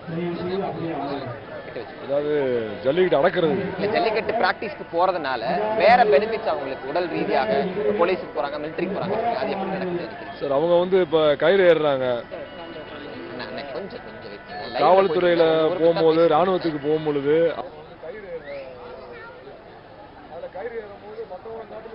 நான் உங்கள்ட்ட வரேன், கண்டிப்பா உங்கள்ட்ட போயிட்டு இருக்கிறேன், கொஞ்சம் வெயிட். ஒரு சக்தி அவங்களுக்கு இருக்கு, அது ஒண்ணு. ரெண்டாவது விஷயம், இந்த கபடி விளையாடுறாங்க. கபடி விளையாடும் போது மற்றவங்களை காட்டிலும் இந்த மாடுபிடி வீரர்கள் வந்து ஒரு அதிக வேகத்தோட, அதிக ஸ்பிரிட்டோட, அந்த என்டியூரன்ஸோட அவங்க பண்றத நான் பார்த்திருக்கேன். சரவணன், ஒரு மாடுபிடி வீரரா பரிசு அப்படிங்கிறது உங்களுக்கு எப்படி, எவ்வளவு தூரம் முக்கியமான ஒரு விஷயமா பாக்குறீங்க சரவணன்? அந்த பரிசு வந்து நான் என்னைக்குமே நினைச்சு பிடிக்கிறதில்ல. பேருக்காகவும் வீரத்துக்காகவும் தான் நான் மாடு பிடிக்கிறேன். எனக்கு துண்டு போட்டாலும் சரி, அதை வந்து நான் திறமையான பரிசாக கூட நான் நினைச்சுக்குவேன். இன்னைக்கே நடந்துக்கோ மண்ணு ஒரே ஒரு துண்டு தான் வந்து பரிசா கிடைக்குமா?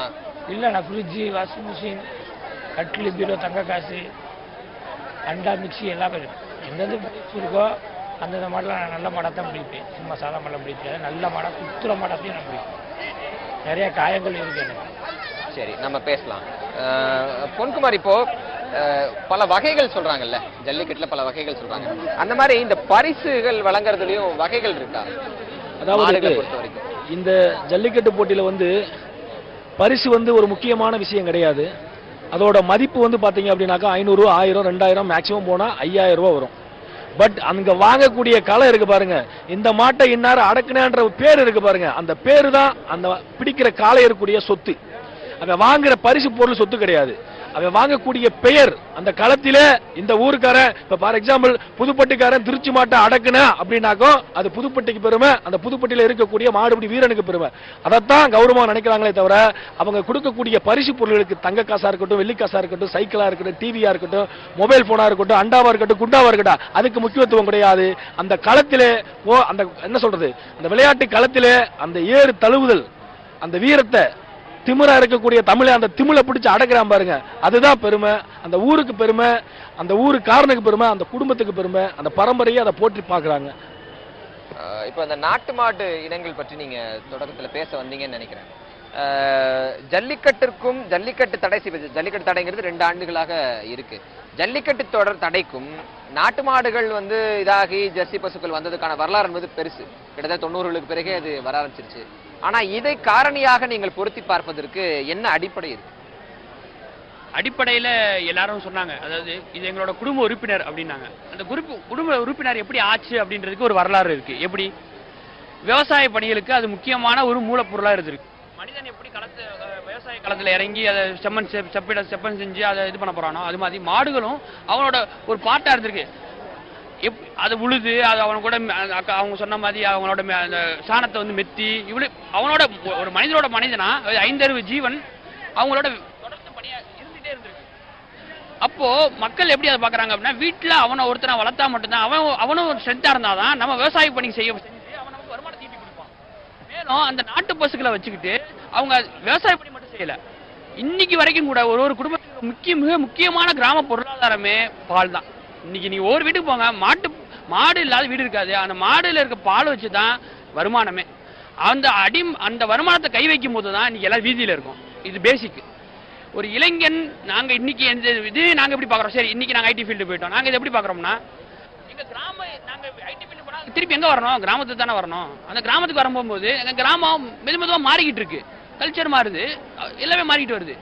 வீட்டுல இருக்க அடிப்படை பொருளாதாரமும் செலஞ்சு போகுது. அப்பா கேட்கும்போது விவசாயம் இல்லைன்றாங்க, மாடு, அப்ப அடுத்து மாடு இல்லைன்னு போகும்போது எல்லாருக்கும் ஒரு பயம் வந்துருது. அப்போ இளைஞர்கள் நாங்க என்ன நினைக்கிறோம் அப்படின்னா, நம்ம போராடலைன்னா நம்ம இனம் அழிஞ்சிடும். அப்ப இனிமேல் யார் இந்த நேரத்துல இந்த யங்ஸ்டர்ஸ் நாங்க போராடலைன்னு சொல்லுங்களேன், கண்டிப்பா எங்க இனம் அழிஞ்சிடும். அதை நாங்க உணர்ந்துதான் இங்க வந்தோம். இப்ப நான் ஒரு யங்ஸ்டரா நான் சொல்றேன், இன்னைக்கு நான் ஒரு கொள்கை முடிவு எடுத்திருக்கேன். வீட்டுக்கு ஒரு மரம் வளர்ப்போம்ன்ற மாதிரி வீட்டுக்கு ஒரு மாடு வளர்க்க போறோம், நாட்டு மாடு வளர்க்க போறோம். இதுதான் எங்க யங்ஸ்டர்ஸ், நாங்க தமிழ்நாடு உள்ள எல்லா யங்ஸ்டர்ஸ்க்கும் நான் ஒரு கோரிக்கை வைக்கிறேன். வீட்டுக்கு ஒரு மரம் வளர்ப்போன்ற மாதிரி இந்த இப்ப நமக்கு வரக்கூடிய ஆபத்தை எதிர்க்கணும்னா வீட்டுக்கு ஒரு நாட்டு மாடு வளர்க்கணும். இதை தமிழர்கள் இளைஞர்கள் அனைவரும் ஒரு கொள்கையா கடைபிடிக்கணும். அதை பற்றி விரிவாக பேசலாம். நாட்டு மாடு வளர்ப்பு என்பது எந்த அளவுக்கு அவசியமானது என்பதை உணர்ந்திருக்கிறோம், அதை பற்றி பேசலாம். இப்போ தமிழன் என்கிற உணர்வோடு நான் இந்த களத்துக்கு வந்தேன் அப்படின்னு சொன்னீங்க. ஒரு உணர்வால் உந்துவப்பட்டு நீங்க இங்க வர்றதை ஏற்றுக்க முடிகிறது. ஆனால் வந்த பின்பு பிரபு சொல்வது போன்ற இதற்கு பின் இருக்கிற அரசியலை நீங்க இங்க வந்து கத்துக்கிட்டீங்களா, இல்ல இந்த அரசியல் உங்களுக்கு எங்க பயிற்றுவிக்கப்பட்டது? அதாவது நான் வந்து பேசிக்கா ஒரு வெளிநாட்டு கப்பல்ல வேலை பார்த்துட்டு இருக்கேன். நம்ம கலாச்சாரத்தை நம்ம தெரிஞ்சுக்கணும், நம்ம நாட்டை விட்டு வெளியே போனா தெரிஞ்சுக்க முடியும். அதாவது அந்த நாட்டுக்காரன் அவனுக்கு கலாச்சாரமும் இருக்காது, ஒன்றும் இருக்காது, அவன் நாட்டை ரொம்ப பெருமையா பேசிக்கிட்டு இருப்பான். நம்ம கலாச்சாரம் பார்த்தீங்கன்னா நம்ம தஞ்சாவூர் பெரிய கோயில், மதுரை மீனாட்சி கோயில், அதுல இருந்து நம்ம கலாச்சாரம் தொடங்குது. அதாவது நம்ம சேர சோழ பாண்டியன் வந்து கடல் தாண்டி போய் ஆண்டவன். இன்னைக்கு வந்து என்ன பண்றாங்க, நம்ம கலாச்சாரத்தை கை வைக்க வந்து நம்ம இவ்வளவு பெரிய பிரச்சனை வந்து நிக்கிறோம். அதாவது இன்னைக்கு விவசாயம் இல்லைன்னா என்ன போயிடும், அடிப்படை கிராமவாசி இல்லாம போயிடுவான், கால் இல்லாம போயிடும், கால் இல்லைன்னா நல்ல பால் கிடைக்காது, நல்ல பால் இல்லைன்னா சுகர் வந்துடும். அடுத்தடுத்து நமக்கு பிரச்சனை ஒன்னொன்னா திணிச்சு கொண்டு இருக்கான். இந்த திணிக்கிறதுனால தான் நம்ம இவ்வளவு பெரிய பிரச்சனை வந்து நிக்கிறோம். இதுக்கு முக்கிய காரணம் வந்து பாத்தீங்கன்னா ஃபேஸ்புக். இளைஞர்கள் வந்து பெரும்பாலும் இன்னைக்கு இளைஞர்கள் வந்து ஃபேஸ்புக், வாட்ஸ்அப் தான். இந்த சமூக வலைதளங்கள் வந்து என்ன பண்றாங்க, அவன் வந்து எல்லாரும் நினைச்சுக்கிறாங்க இவன் வீட்டுல சும்மா தானே இருக்கான், எப்ப பார்த்தாலும் ஃபேஸ்புக் நோண்டிட்டு இருக்கான்னு நினைச்சிருக்காங்க. ஆனா அதுக்கு பின்னாடி என்ன இருக்குன்னு யாரும் புரிஞ்சுக்க மாட்டேங்கிறாங்க. அந்த ஃபேஸ்புக் மூலமா தான் இன்னைக்கு இவ்வளவு பெரிய இளைஞர் கூட்டம் திரண்டு இருக்கு. இந்த ஃபேஸ்புக் தான் ஒரு முக்கிய காரணமா இருக்கு. முகிலன் கொடுக்கலாம். முகிலன், பண்பாட்டு மீட்டெடுப்பு அப்படிங்கிறது அந்த இடத்துல பிடிக்க வேண்டாம். பண்பாட்டு மீட்டெடுப்புங்கிறது பல தளங்கள்ல ஏற்படும்.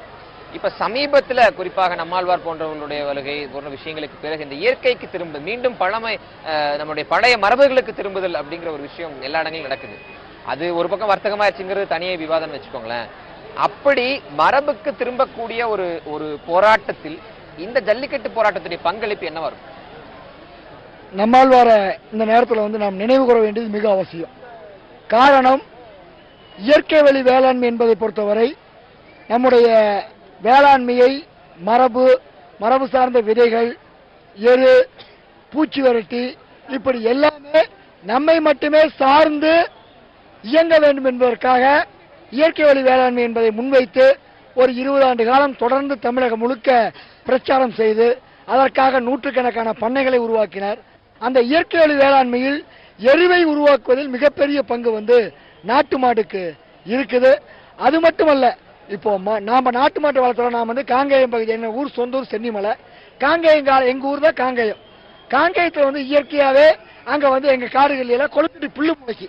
அந்த புல்லு வந்து மாட்டுக்குன்னு தனியா ஒரு தீவனம் போட வேண்டியதில்லை. அந்த கொழுக்கட்டி புல்லு ஒரு மழை பெஞ்சதுன்னா, கோடை மழையோ குளிர்கால மழையோ அது வந்ததுன்னா தீவனத்துக்கு எந்த இதுவும் கிடையாது. வைக்கிறது ஒரே ஒரு வேளை கல்லில் தண்ணி கூட வைக்கிறது தான், வேற தனியா வேண்டியதில்லை. இருக்கக்கூடிய சோளம் போட்டோம்னா சோளத்தை தட்டை தின்னுக்கிட்டு அது என்ன பண்ணிடு, நமக்கு தேவையான ஒண்ணு கொடுத்துரு. ஆனா இன்னைக்கு வந்து இங்க நமக்கு மாடுகள் என்ற வகையில், பால் என்ற வகையில் வெளிநாட்டு ஜெர்சி போன்ற மாடுகளை கொண்டு வருவதும், அந்த மாடுகளை பராமரிக்கிறதுக்கு என்று தனியான வகையில் அதற்கு பாதுகாப்பு கொடுப்பதும், அதற்கான தீவனம் என்ற வகையில் நமக்கு வந்து இங்க அதை வந்து இந்த ஜல்லிக்கட்டு போராட்டத்தை நீங்க எப்படி தொடர்படுத்துறீங்க, எந்த லைன்ல தொடர்பு? ஆமா, இப்ப என்னன்னு கேட்டீங்கன்னா, அப்படி வந்து இங்க நமக்கு பாரம்பரியத்தை நம்ம கொண்டு இருக்கிறோம். இப்படி மீட்டெடுக்க வேண்டிய இடத்துல இருக்குது. இந்த இடத்துல ஜல்லிக்கட்டுக்கு இந்திய அரசாங்கம் வந்து காட்சிப்படுத்தப்படாத விலங்குகள் பட்டியலில் அதை கொண்டு வரும் பொழுது இது நம்முடைய நாட்டு மாட்டு பாரம்பரியத்தை அழிப்பதோடு சேர்ந்தது. ஜல்லிக்கட்டை தடை செய்வது என்பது நம்முடைய தமிழர்களுடைய பண்பாட்டின் மீதான ஒரு படையெடுப்பு. நம்முடைய நாட்டு மாட்டை அழிப்பதற்கான ஒன்று. தமிழர்களுடைய தற்சார்பை ஒழித்து முழுக்க பன்னாட்டு கம்பெனிகளை மட்டுமே சார்ந்து வாழ வேண்டிய நிலைக்கு கொண்டு போய் தள்ளுவது என்ற அடிப்படையில் தான் இதை நாங்கள் பார்க்கிறோம். பல்வேறு இளைஞர்கள் பல இடங்கள்ல போய் போராடும் போது அலங்காநல்லூருக்கு வரணும்னு உங்களுக்கு ஏன் தோணுச்சு? அலங்காநல்லூருக்கு வரணும்னு தோணுறதுக்கு முக்கிய காரணம் வந்து சமூக வலைத்தளங்கள். முதல் விஷயம் வந்து சமூக வலைத்தளங்கள்ல எந்தெந்த இடத்துல போராட்டம் நடத்துறாங்க அப்படிங்கிறத முதல்ல அறிவிச்சிருந்தேன். சமூக வலைதளங்கள்ல முதல்ல எந்தெந்த இடங்கள்லாம் போராட்டம் நடக்குது அப்படிங்கிற அறிவிச்சிருந்தாங்க. ஒரு சுச்சுவேஷன்ல நான் வந்து வெளியூர்ல இருந்தேன், என்னால அப்ப இங்க போராட்டத்துல கலந்துக்க முடியல. ஆனா 16ஆம் தேதி இந்த இடத்துல போராட்டம் நடக்குதுன்னு சொல்லியிருந்தாங்க. அப்ப வந்து பொங்கலுக்கு எனக்கு லீவ் கொடுத்திருந்தாங்க. அந்த பொங்கல் லீவ்ல நான் வந்ததுக்கு அப்புறம் இந்த மாதிரி போராட்டத்தில் நம்ம ஏன் போய் கலந்து மாணவனா ஒவ்வொருத்தனுக்குள்ளேயும் நிறைய தூண்டுதல் இருக்கு. இப்போ வாட்ஸ்அப், ஃபேஸ்புக்னு நிறைய யூஸ், ஒவ்வொன்றிலையும் நிறைய விஷயங்கள் ஷேர் ஆகுது. நாட்டுக்குள்ள என்ன நடக்குது, என்னென்ன விஷயங்கள் நடக்குது, இதை பத்தியெல்லாம் எப்படி தெரிஞ்சுக்கிறது அப்படிங்கிற பத்தி நிறைய விஷயம் அதை படிச்சு பார்த்தா அதுக்குள்ள இருக்கிற புரிதல் என்னங்கிறத தெரிஞ்சுக்கணும். அப்படி பார்க்கும்போது இந்த 16ஆம் தேதி போராட்டத்துல நம்ம ஏன் வேற இடத்துல போய் கோயம்புத்தூர்ல போராட்டம் நடக்குது, சென்னையில போராட்டம் ஒவ்வொரு இடத்துல நடக்குது. அலங்காநல்லூர் வந்து இதுக்கு சொந்தமான ஒரு மண்ணு, ஜல்லிக்கட்டுக்கு சொந்தமான ஒரு மண் இந்த இடம். அங்க போய் நம்ம ஏன் போராட்டத்தை தொடங்கக்கூடாது? பாரம்பரியத்தின் தொடக்கங்கனால இங்க வந்தேன். தொடக்கம், அதனால இங்க வந்தேன். பேசுவோம், தொடர்ந்து பேசலாம். பொன்குமார், இப்போ பல கிராமங்கள் வந்து பாரம்பரியத்தை விடக்கூடிய ஒரு சூழலுக்கு தள்ளப்பட்டுச்சு. நகரமயமாக்கலால எல்லாம் குடிபெயர்ந்து போயிட்டாங்க. நாட்டு மாடுகள் போன்ற விஷயங்கள்லாம் இல்லை, கிடா வளர்ப்பு போன்ற விஷயங்கள்லாம் இல்லை. ஆனா அலங்காநல்லூர்ல அந்த 3 நாளா சுத்தி வரும்போது நிறைய இந்த கிடா வளர்ப்பு, நாட்டு மாடுகளை நிறைய நல்லா பார்க்க முடிகிறது. கண்டிப்பா இதை ஒரு திட்டமிடப்பட்ட ஒரு விஷயம், நாங்க இதை கைவிடக்கூடாதுன்னு ஒரு பிரச்சார இயக்கமாக எல்லாம் கொண்டு போறீங்களா, இல்ல உங்க வாழ்வியலே இயல்பாக ஜெர்சி பசு போன்றவெல்லாம் வேண்டாம் நம்ம நாட்டு மாடை வச்சுப்போன்னு பழகிறீங்களா? என்ன காரணம்? அதாவது இப்போ குஜராத்துக்காரர் தமிழ்நாட்டுக்கு வந்தா குஜராத்தி மீல் சாப்பிட்றாரு, என்ன சொல்றது, பெங்காலி வந்தா பெங்காலி சாப்பாடு சாப்பிட்றாங்க. ஒவ்வொரு ஆளும் அவங்களுக்கு தேவையான விஷயங்களை சாப்பிட்றாங்க. தமிழ்நாட்டுக்கு வந்தா இதைத்தான் சாப்பிடணும்னு நாங்கள் சொல்றது கிடையாது. அதே மாதிரி அங்க போனா அதைத்தான் சாப்பிடணும்னு அவங்க சொல்றது கிடையாது. ஆந்திராவுக்கு போனா உரப்பு அதிகமா இருக்கும், தமிழ்நாட்டுக்கு வந்தா சுவையா இருக்கும், குஜராத்துக்கு போனா இனிப்பு அதிகமா இருக்கும். அது மாதிரி அவங்கவங்களுடைய கலாச்சார பண்பாட்டை அவங்கவங்க காத்துக்கிறதுக்கு அனுமதி கொடுங்க. எங்களோட கலாச்சார பண்பாட்டை தடுக்கிறதுக்கு நீங்க யாரு? எங்களுடைய கேள்வி, நாங்க கெடா வளர்க்குறோம், ரேக்லா ரேஸ்ல வந்து மாட்டு வண்டி பந்தயத்துக்கு மாடு வளர்க்குறோம், ஜல்லிக்கட்டுக்கு காளைகள் வளர்க்குறோம். ஒரு விஷயம் உங்களுக்கு சொல்லி ஆகணும், ஒவ்வொரு கிராமங்கள்ல, அந்த சுற்று வட்டாரத்தில் இருக்கக்கூடிய கிராமங்கள்ல கோயில் மாடுன்னு ஒரு மாடு இருக்கு. அதாவது கோயில்ல கும்பாபிஷேகம் பண்ணும்போது தானியங்களை வந்து எப்படி மேல வைக்கிறோம், எதுக்காக வைக்கிறோம்னா அதுல அறிவியல் இருக்கு. என் பாட்டை முப்பாட்டை பூராமே அசால்ட் மணல் எல்லாத்துலயுமே அறிவியல் பூர்வமான நுணுக்கங்கள் இருக்கு. மழை வெள்ளத்தால் இந்த கிராமம் பாதிக்கப்படும் போது விவசாயத்திற்கு விதைகள் வேண்டும் என்பதற்காக கோயில் கலசங்களிலே அந்த தானியங்கள் இருக்கும். அதை வைத்து மீண்டும் அந்த கிராமமானது உருவெடுக்கும். அதை போலத்தான் ஒவ்வொரு கிராமங்களிலும் ஒவ்வொரு காளை மாடு இருக்கும். அந்த ஊரில் இருக்கக்கூடிய அத்தனை பசுக்களுக்கும் அந்த காளை மாடு தான். அதாவது இப்ப பூரா அந்த டீசெண்டா நாயை ஏசி ரூம்ல கூட்டு போயிட்டு மேட்டிங்கிறான். அது மாதிரி ஒரு காளை மாடானது நாட்டு பசுக்களுக்கு கிட்டத்தட்ட 13 ஈத்துக்காக அதை யூஸ் பண்ணப்படுகிறது. அதன் பிறகானது அந்த 13 ஈத்து யூஸ் பண்றதுக்கு முன்னாடி அந்த மாடு, காளை மாடு எவ்வாறு செலக்ட் பண்ணப்படுகிறதுனா, அந்த களத்துல, ஜல்லிக்கட்டு களத்துல மாடுகள் அவிழ்த்து விடப்படும். எந்த மாடு திமிருடன் இருக்கிறதோ அந்த மாடுகள் மட்டுமே இனப்பெருக்கத்திற்கு பயன்படுத்தப்படுகிறது. இதற்காகவே இந்த ஜல்லிக்கட்டானது நடைபெற்றுக் கொண்டிருக்கிறது. இப்பேற்பட்ட அறிவியல் சார்ந்த ஒரு விஷயத்தை எங்கோ இருக்கக்கூடிய ஒரு அயல்நாட்டு கம்பெனிக்காரனால் எங்களை அடிமைப்படுத்த நினைத்தால் இளைஞர்கள் இன்னும் பொறுக்க மாட்டோம். வந்து ஜல்லிக்கட்டு அதிகமா இருக்கிறதுனாலதான் அலங்காநல்லூர் பகுதியில் நாட்டு மாடுகள் அதிகமாக பார்க்க முடிகிறதுன்னு நான் புரிஞ்சுக்கலாமா? கண்டிப்பா. இப்ப ஒரு இடத்துல நீங்க இப்ப தொழிற்சாலைகள் அதிகமா இருக்கு அப்படின்னா மாசு அதிகமா இருக்கும். எங்க கிட்ட மாடுகள் அதிகமா இருக்கு, நாங்க ஆரோக்கியமா இருக்கோம். ஒரு இடத்துல இயற்கையான காத்து எங்க கிடைக்கும்? அலங்காநல்லூர்ல நீங்க வாங்குற காத்துக்கும் மெரினா பீச்ல நீங்க வாங்குற காத்துக்கும் வித்தியாசம் இருக்கு. அங்க இருக்கக்கூடிய அட்மாஸ்பியர் ஹியூமிடிட்டி எப்படி இருக்கு, தட்பவெப்பம் மாறுது. இங்க இருக்கக்கூடிய தட்பவெப்பம் மாறுது. நான் ஒன்னு இந்த விஷயத்துல புதிய தலைமுறை தொலைக்காட்சியின் சொல்லிக்கிறேன். எவன் ஏசி ரூம்ல நாய் வளர்த்தானா அவன் பூரா இனிமேல் காடுகள்ல மாடு வளர்ப்பான். இது வந்து சத்தியம். இந்த இளைஞர் எழுச்சியானது, இந்த புரட்சியானது அந்த விஷயத்தை கண்டிப்பா இந்த நாட்டில் காமிக்கும். உலகமே உற்று பார்க்கக்கூடிய ஒரு மாபெரும் புரட்சியானது இந்த தமிழகத்தில் வெடித்திருக்கிறது. அதுவும் அமைதியான அறவழி காந்திய புரட்சி. நம்ம தொடர்ந்து பேசலாம். நாட்டு மாடு வளர்ப்பு, நாட்டு பால் நல்லது, வந்திருக்கக்கூடிய மற்ற பால்லாம் கெடுதல் அப்படிங்கிற விஷயம் எல்லாம் எந்த இடத்துல உங்களுக்கு விழிப்புணர்வா மாறிச்சு? ஜல்லிக்கட்டு பற்றின பிரச்சனை பேசப்படும் போதுதான் உங்களுக்கு தெரியுமா, இல்ல முன்கூட்டியே தெரியுமா? அதுக்கு முன்னாடியே கொஞ்சம் தெரிஞ்சுச்சு, அவ்வளவா தெளிவா தெரியல, கொஞ்சம் தெரிய வந்துச்சு. ஆனாலும் இப்போ அதுக்கப்புறம் இந்த மாணவர்கள் வந்து போராட்டம் பண்ணி எல்லாம் வந்தாங்க. அதுக்கப்புறம் தான், அதாவது முன்னாடி வந்து 60% தெரியும், முழுசா தெரியாது. மாணவர் போராட்டம் பண்ணி அதை பத்தின நியூஸ் வரும்போது தான் 100% அதை பத்தின முழுமையா எங்களுக்கு தெரிய வந்துச்சு. அதாவது எங்களுக்கு நாங்க வீட்டுக்குள்ள இருக்கோம், டிவியை பார்த்து அந்த மாதிரி தான் எல்லாம் தெரிஞ்சுக்குவோம். அதுக்கப்புறம் தான் எங்களுக்கு 100% அதை பத்தின வீடியோ எனக்கு தெரிய வந்துச்சு. இல்ல அப்படி தெரிய வந்ததுனால என்ன மாதிரியான வாழ்வியல் மாற்றங்கள் நீங்க உட்கொள்ளணும்னு நினைக்க, உங்களுக்குள்ள வரணும்னு நினைக்கிறேன்? ஜல்லிக்கட்டுக்கு உங்களுக்கு இறுதி கோரிக்கை இப்ப அதுக்குள்ளதான் இருப்பீங்க. அது நிறைவேறும் பட்சத்தில், நிறைவேறுகிற எல்லா சாத்தியக்குள்ளும் இப்ப வந்துருச்சு. நிறைவேறும் பட்சத்தில் அதனுடைய மாற்றங்கள், இப்ப நம்ம மாட்டுப்பால், நாட்டுப்பால் எல்லாம் பேசுறோம் இல்லையா, அதை தாண்டி ஏதாவது செய்யணும்னு நினைச்சிட்டு இருக்கீங்களா? ஆமா சார், கண்டிப்பா சார். அதாவது இப்ப தமிழ்நாட்டுல வந்து நாங்க இப்ப மாணவர்களால எல்லாரும் இப்ப ஒண்ணு சேர்ந்து அலங்காநல்லூர் ஜல்லிக்கட்டை மையப்படுத்தி ஜல்லிக்கட்டுல அலங்காநல்லூர் மண்ணுல வந்து ஒரு போராட்டத்தை உருவாக்கி அதுல வெற்றி பெற நிலைமைக்கு வந்தாச்சு. கண்டிப்பா வெற்றி தான் பெறுவோம் நாங்க அப்படின்ற ஸ்டேஜுக்கு வந்தாச்சு. அதை தாண்டி நான் என்ன சொல்ல நினைக்கிறேன் அப்படின்னு சொன்னாக்க, தமிழ்நாடு மட்டும் இல்ல, நம்ம தமிழன்ற உணர்வுல தமிழ் ஃபுல்லா ஒண்ணு சேர்ந்துட்டான், தமிழ ஃபுல்லா. அதையும் தாண்டி இந்தியன்ற உணர்வுல இந்தியா ஃபுல்லா ஒண்ணு சேரணும். இந்தியாவுக்குள்ள இந்த அந்நிய சக்திகளை எதுவுமே விடவே கூடாது. அதனால அனைத்து மாநிலங்களும் இதுக்காக போராடணும். ஆமா, நம்ம பேசலாம் சார். இந்த உணவு பழக்க வழக்கங்கள் இருக்குல்ல, ஒரு உடற்கல்வி ஆசிரியர் உங்களுக்கு நல்லாவே தெரியும். இந்த நாட்டுப்பால் இதுக்கும் இருக்கக்கூடிய பால் போன்ற விஷயங்களுக்கும் ஊட்டச்சத்து போன்ற விஷயங்கள் என்ன வேறுபாடு இருக்குன்னு நினைக்கிறீங்க? அதான் சார், இது வந்து நாட்டு பசுமாடுன்றது இயற்கையா வர்றது, ஆவின் பால்ன்றது பவுடர் கலந்து எந்த நிறுவனத்தையும் சொல்ல வேண்டாம், நிறைய நிறுவனங்கள் இல்ல. பொதுவா பால் பாக்கெட் பால் வர்றது வந்து எல்லாம் கலப்படமா வர்றது. நம்ம கிராமப்புறத்தில் வளர்க்கக்கூடிய பசு மாடுகள் அதுல இருந்து வரக்கூடிய பால்கள் வந்து இயற்கையாவே சத்துள்ளதா இருக்கு. அப்ப அந்த மத்த பாலுக்கு இந்த பால் இருக்கு.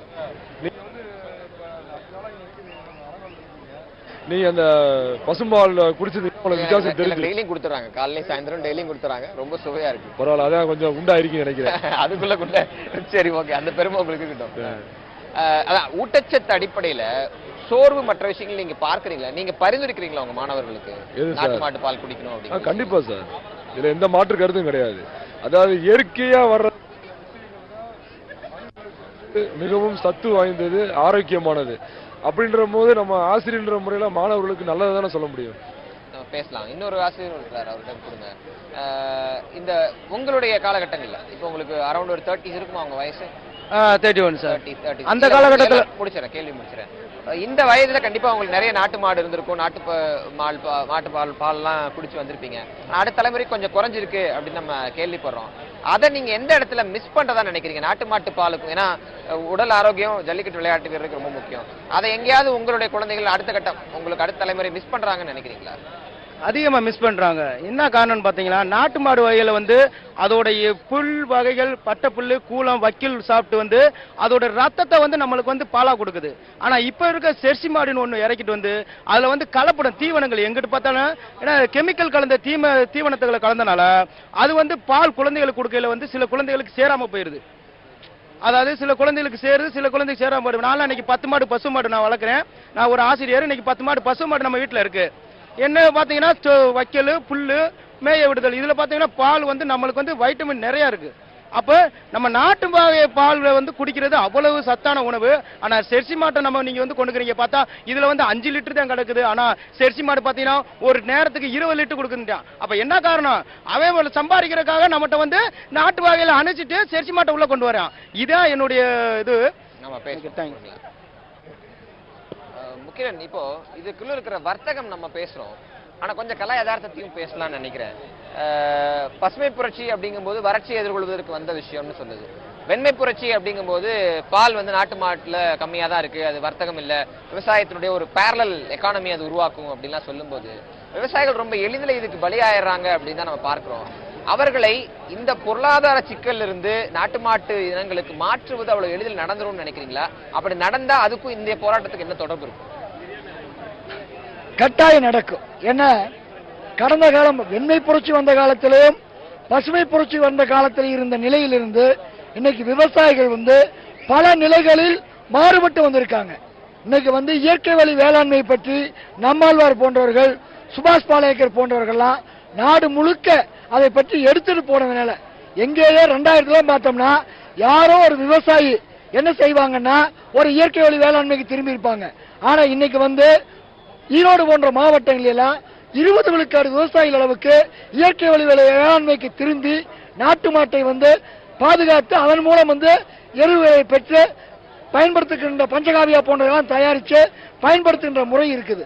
இந்த அடிப்படையில் இன்னைக்கு வெண்மை புரட்சி பசுமை புரட்சி என்றதெல்லாம் நம்முடைய தேவையை நிறைவு செய்தது என்பது போய் பசுமை புரட்சியாலும் அதனுடைய விளைவாக இன்னைக்கு அத்தனை பேர் வீட்டுக்கு ஒரு சக்கரை நோயாளி இருக்கும். ஏன் சக்கரை நோய் வந்ததுன்னு தெரியாது. ஆனா பசுமை புரட்சி அதனுடைய காரணம் சொல்லி நான் சொல்லல, யார் கொண்டு வந்தாங்களோ அவர்களே அதை ஒப்புதல் கொடுத்து இன்னைக்கு பசுமை புரட்சி கொண்டு வந்த தப்பு மாற்று வழின்னு பேசுறாங்க. உலகத்தினுடைய பல நாட்டு அனுபவங்களும் தன்னுடைய தற்சார்பை இழந்ததனால் வறட்சிக்குள்ளாகி கடுமையான அனுபவம். சோமாலியாவெல்லாம் பயங்கரமான பஞ்சத்துக்கு போனதெல்லாம் அதனுடைய தற்சார்பு, அதனுடைய விதையை, மரபு சார்ந்த உரங்களை, மற்ற அதனுடைய உழுவடை கருவிகளை எல்லாம் இழந்ததுதான். அந்த நாடெல்லாம் மிகப்பெரிய பட்டினிக்கும் பஞ்சத்திற்கும் உள்ளான நிலை இருக்குது. தமிழ் சமுதாயம் சொல்லும் பொழுது அது நீண்ட நெடிய பாரம்பரியத்தை சொன்னதுனால இவர்கள் விதையை காப்பதற்கு என்ன செய்யறாங்கன்னா, நேரடியாக கலசம் போன்ற இடங்கள்ல கோயில் குடங்களுக்கு எடுக்கும் பொழுது பாதுகாக்கிறாங்க. அது மட்டுமல்ல மீட்டெடுக்கிற பல வேலைகள் நடந்திருக்கு. நீங்க கேட்டரிங் படிச்சு உணவுத்துறையில இருக்கிறதா சொன்னீங்கல்ல, மற்ற கலாச்சாரங்களுக்கும் இந்த நம்ம கலாச்சாரத்துல பல்வேறு தழுவல்கள் வந்திருக்கு. மேற்கத்திய கலாச்சார உணவு முறைகள் நம்ம வந்திருக்கிறோம், அரபிய கலாச்சார உணவு முறைகள் நம்மள வந்துட்டோம், நம்மளுடைய அசைவ உணவுகள்ல பலது அரப கலாச்சாரத்துல எல்லாம் வந்துருச்சு. அப்படி இந்த பாரம்பரியத்துக்குன்னு இருக்கிற உணவு கலாச்சாரத்துல பால் எந்த அளவுக்கு தொடர்புடையது, காளமாடு எந்த அளவுக்கு தொடர்புடையது? அதாவது நேற்று ஒரு நண்பர் சொல்லிட்டு இருந்தாரு, காளமாட்டோட மூத்திரத்தை கேன்சர் குணப்படுத்துற அளவுக்கு அதுல ஒரு மருத்துவ சக்தி இருக்குன்னு சொல்லியிருந்தாங்க. பால், அதாவது நம்ம வீட்டு தாய்ப்பாலுக்கு அடுத்தபடி ஒரு ஒரு மனுஷனை காப்பாற்ற பசுமாட்டுல இருக்க பால், அதுல இருக்க சத்துகள்னு தான் சொல்லியிருக்காங்க. அதாவது நான் என்ன குடிச்சேன், அதே எனக்கு ஒரு நண்பர் இங்க ஒருத்தர் கொடுத்தாரு, யாருன்னு தெரியாது. அவரு பால் பணம் போட்டு கொண்டு வந்து கொடுத்தாரு. அந்த பால் குடிச்சதுக்கு இந்த பால் குடிச்சா அவ்வளோ ஒரு வித்தியாசம். ஒவ்வொரு சுவையிலையும் சரி, அதுக்கு ஒரு தெம்புலையும் சரி, அது குடிச்சா ஒரு சக்தி வரும், வேற எதுவும் இல்லை. அதாவது கேட்டரிங் இண்டஸ்ட்ரியிலையும் நாங்க சொல்றாங்க பால், இந்த பால் யூஸ் பண்ணாங்க, ஸ்லிம் பால் சொல்லுவாங்க, அதாவது ஸ்லிம் பால் சொல்லுவாங்க, எக்கச்சக்க பால்கள் வகைகள் இருக்கு. ஆனா நம்ம நாட்டு மாட்டு பால்ல இருக்க சத்து இந்த ஜெர்சி மாட்டு பால் இல்லை. அதாவது ஜெர்சி மாட்டு பால் அதோட ரத்தத்திலிருந்து வர பால். நம்ம நாட்டு மாட்டு பால் ரத்தத்திலிருந்து வருது பால். அதாவது நம்ம தாய்மடியில ரத்தத்திலிருந்து பால் வராப்புல நம்ம நாட்டு மாட்டு பால்ல ரத்தத்திலிருந்து பால் வருது. ஜெர்சி நாட்டு மாடல் காக்கப்படணும்னா ஜல்லிக்கட்டு போன்ற விஷயங்கள் இருக்கிற நம்மளுடைய பாரம்பரிய காளைகள் காக்கப்படணும். ஆமா, அதாவது நம்ம முக்கியமா ஜல்லிக்கட்டு நம்ம தொடர்ந்து பேசலாம். ஜல்லிக்கட்டு என்கிற அந்த போராட்டத்தையும் காளை மாடுகளை காக்க வேண்டும் என்கிற விஷயத்தையும் ஒரு தனிப்பட்ட விஷயமாக பார்க்க முடியாது என்பதுதான் மீண்டும் மீண்டும் இந்த களத்தில் சுற்றி கொண்டு வந்து கொண்டே இருக்கிறது. ஜல்லிக்கட்டு போராட்டம் பற்றியும் இந்த இதோடு நாம் தொடர்படுத்தி பேசலாம். பல்வேறு விஷயங்கள், அதாவது ஜல்லிக்கட்டு போராட்டம் தொடர்பாக தமிழகம் முழுவதும் நம்ம செய்தியாளர்கள் பல்வேறு காட்சிகளையும் பேட்டிகள் அனுப்பியிருக்கிறார்கள். அதை ஒருமுறை பார்த்துவிட்டு மீண்டும் தொடரும்.